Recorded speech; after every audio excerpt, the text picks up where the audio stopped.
PD Satheesan പറഞ്ഞതിലെ തെറ്റുകളുണ്ട്. ഒന്ന്, agreement അല്ല, ധാരണാപത്രമാണ്. Agreement ധാരണാപത്രമുള്ള വ്യത്യാസം അദ്ദേഹത്തിന് അറിയാത്തല്ല.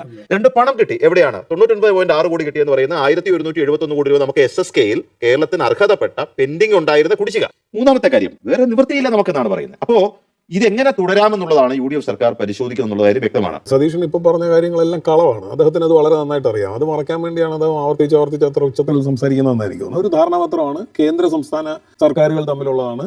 സംസ്ഥാന സർക്കാർ പ്രത്യേകിച്ച് ഒരു ഭരണമാറ്റത്തിന്റെ പശ്ചാത്തലത്തിൽ ഞങ്ങൾ അതിൽ നിന്ന് പിന്മാറുന്നു എന്ന് അറിയിച്ചു കഴിഞ്ഞാൽ ഇവർക്ക് വേണമെങ്കിൽ അതിൽ നിന്ന് വ്യക്തമായി പിന്മാറാം. ഈ LDF സർക്കാരിനോട് ഒപ്പിട്ട് കഴിഞ്ഞിട്ട് അങ്ങനെ പിന്മാറാം എന്ന് പറഞ്ഞുകൊണ്ടിരുന്നത് UDF-കാരാണ്. പിന്മാറണം എന്നാവശ്യപ്പെട്ടുകൊണ്ടിരുന്ന UDF-കാരാണ്. സിറ്റിസൺഷിപ്പ് എന്ന് പറയുന്ന ഒരു കേന്ദ്ര സബ്ജക്റ്റാണ്. നമ്മുടെ നിയമസഭ പ്രമേയം പാസ്സാക്കിയിട്ടില്ലേ? ഇവിടെ അനുവദിക്കില്ല എന്ന് മുഖ്യമന്ത്രി പറഞ്ഞിട്ടില്ലേ? ഇവരൊരു ക്യാബിനറ്റ് ഡിസിഷൻ എടുത്തിട്ട് ഇതിൽ നിന്ന് ഞങ്ങൾ പിന്മാറുന്നു എന്ന് അറിയിക്കട്ടെ. എന്താണ്, ഈ കേരളത്തെ ഇന്ത്യയിൽ നിന്ന് പുറത്താക്കും, രാഷ്ട്രീയ ഇച്ഛാശക്തി എന്നൊക്കെ പറയുമല്ലോ. അത് ഇവർക്ക് ഉണ്ടോ ഇല്ലയോ എന്ന് തെളിയിക്കേണ്ട വിഷയമാണിത്. അല്ലെങ്കിൽ സത്യസന്ധമായിട്ട് ഇത് തുറന്നു പറഞ്ഞിട്ട് ഇവര് ഈ കച്ചവടം നടത്തുക എന്നുള്ളതാണ്. സംഘപരിവാറുമായി നരേന്ദ്രമോദിയുമായി മുട്ടുകുത്തി നിങ്ങൾ നട്ടെല്ല് വളച്ചതിന്റെ ഏറ്റവും ഒന്നാമത്തെ ഉദാഹരണം